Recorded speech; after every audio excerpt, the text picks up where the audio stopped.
Welcome to Champion Minded, the podcast for those who aim for excellence, not only in the sports arena, but in life. My name is Alistair McCaw, author, speaker, mindset and performance coach, and my goal is to help you unleash your unlimited potential and provide you with the tools to achieve greatness. Are you ready to become champion minded? Then let's do this.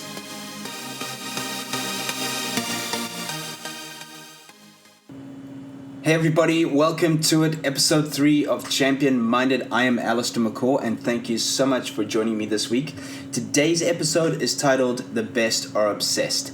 And over the years of being an athlete and being a coach, I've been able to witness what makes the very best performers. And one of those is that they are deeply obsessed about getting better. They are growth mindseted. They want to get better every single day. You know, over the years, I've learned that the best of the best are deeply obsessed with getting better. You know, when it comes to putting in the required work, they have a totally different relationship with effort. It's those type of players who get to practice early. It's those type of players that stay after practice and work harder. It's those type of players who ask for feedback from those coaches. It's those type of players who go home and study video. Listening to a story about Andy Murray, who was the number 1 tennis player in 2017. Andy is a scholar of the sport, studies the sports, knows every result, knows every opponent. That's the type of obsession that makes some of the best athletes in the world. You know, sometimes I'm often asked what separates the good from the great athletes. My answer? Certainly an athlete's coachability. We talk about feedback, and we spoke about that in episode 2 of the traits of a champion-minded athlete. Their bigger purpose, their goals, their work ethic, their attitude, all these things are so important. But the most important one is a hunger and obsession for succeeding. You know, no coach wants a player in their team who may be skilled or might have been the best player in their previous team or in high school or whatever it was, but they don't have the hunger and desire to succeed. Listening to an interview sometime last year, former Liverpool and England soccer captain Gerrard said this. He said, "I was obsessed with being the best player in training every single day. And if I wasn't, I'd go home and think about it and try and do it again the next day." When you get that sniff and that little bit of hope, you've got to be obsessed to move them, your teammates, out of the way. You have to be obsessed. And he didn't mean that in a bad way, that moving your teammates out of the way, but just challenging them to be better. Because when you challenge your teammates to be better, they're going to improve you. Just last year, I was traveling with a PGA golfer on the professional tour, and we were at the Byron Nelson Classic in Dallas. And I was able to observe players like Jason Day, Ernie Els, Justin Thomas, some of the best golfers in the world, Matt Kuchar.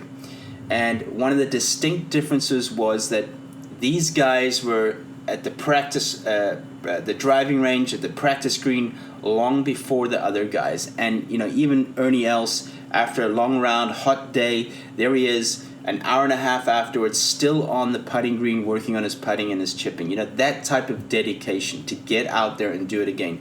These are players that have been number 1 in the world. They still have that obsession, that drive, that hunger to still be the best. Another great story and example is of Kobe Bryant of the LA Lakers, who won numerous championship rings. Kobe would be in the gym at 4:30 in the morning working on his game. He would be there before his teammates. There's a story that comes out of Las Vegas where the United States basketball team sometimes have their practices. And it was the trainer that time where he told the story that he got a phone call at 4:30 in the morning asking him to be at the gym to help Kobe work on his game. And the trainer said, "Well, Kobe, we have practice at 8 o'clock. Isn't that enough?" And he said, "No, I need to get 400 shots in, or 400 or 800 shots in before the team starts practicing." And that's the type of dedication and the hunger and the desire to succeed. You have to be obsessed. In a conversation I had last year with Michael Beal, Michael's been with Sao Paulo Football Club. He's worked with big soccer teams like Chelsea and Liverpool. I asked him, and he works with a lot of the youth, what he saw in the younger players. And he said the best ones are obsessive about improving themselves. They're the ones afterwards asking you for feedback, what they thought about their technique that day, what they could be doing extra to work on the game. It's that type of dedication, especially those younger players when learning a new technique. They wanted to take home information. They wanted to take home things to look at, things to work on, even if it was in their backyard, for example. So that type of dedication and obsession. And I'm here to ask you today, do you have that obsession to get better? Because wishing for it isn't going to happen. You have to put those steps in. You have to put that action plan in. Another great example from the Champion Minded book is the 1590. Peter Vidmar, an American gymnast, I think it was in 1984, won the gold medal. And he talks about the 1590, putting in an extra 15 minutes a day of work, more than your teammates, more than your competitors, and that adds up to 90 hours a year extra training. And he believes that made the difference because he won the gold medal by the slightest of margins. And that's the thing, is that in elite sport, it comes down to 1 point. It comes down to one shot. It comes down to a millimeter of a second. It comes down to the smallest margins. And, it's that time and that dedication that you put into your training and into your craft that makes the difference at the end of the day. We look at soccer players like Ronaldo, Messi, these type of players who spend hours and hours working on a free kick or working on a set piece. That type of dedication. It's, they talk, one of the words I can't stand in sports is talent, because talent is, nobody's just born talented or skilled. Roger Federer, Tiger Woods, Serena, all these amazing athletes just didn't born good and skilled. They had to work on their craft every single day. What we see on TV or what we see live is just something that's, we're seeing the show, but we're not seeing all the hard graft that was put in. They say champions are made when no one is watching, and that is so true. What kind of time are you putting into your craft? How much extra time are you putting into working on that serve, into working on that cover drive, into working on those putts in the green, whatever it may be? How much work are you putting in? Because it's not just going to happen. And let me ask you this. Are you waiting for someone to tell you to do it? Or are you taking a champion-minded approach and doing it yourself? Because here's the thing. Champions do extra. They don't need to be asked. Another great example I'm thinking about, and it's actually a player I work with now, Kevin Anderson, who's been a top 10 tennis player, and he just reached the final of the US Open in 2017 where he lost to Rafa. But my first memories of Kevin came back from probably about 5 years ago actually, and it was in Rome. He had just lost a tough match against Thomas Berdych, and at that time I was working with another Russian player, a female player, and he had lost the match, and I went back to the hotel, and at our hotel in Rome there was a tennis court around about 200-300 meters away from where my bedroom window was, the balcony was. And I heard somebody was hitting serves or hitting balls on the court, so I was very curious to know who this was. And this was probably about an hour and a half after the match. So I decided to go down to the court, and who was it? It was Kevin Anderson, working on his serves. He had taken down a basket of balls, he was by himself, and he was meticulously working on his serve. And he stayed there around about another hour and a half, only working on his serves. That is the kind of obsession it takes to be the best in the world. Or to be here's the thing. Champion-minded are all about being the best you can be. Never compare yourself to somebody else, because, that's just, everybody has a different set of skills. Everybody progresses at a different time, but be the best you can be. I have a great quote in the book, Champion Minded, which goes like this. It goes, you don't have to tell people about your intentions. Your actions will do that. And that is so true. Talking about working on things or talking about wanting to improve things but not doing it, that is fruitless. Nothing's going to happen from that. Talking doesn't make you better. Action makes you better. How much extra time are you putting in a week to improve your craft? How obsessed are you about getting better? How disciplined are you? How much extra time are you putting in there? How often are you asking your coaches for that extra work? That's what it comes down to. Conor McGregor. We all know Conor McGregor. He's our UFC guy. He's pretty out there, pretty controversial. Obviously had that that match or that competition or that fight against Floyd Mayweather, excuse me.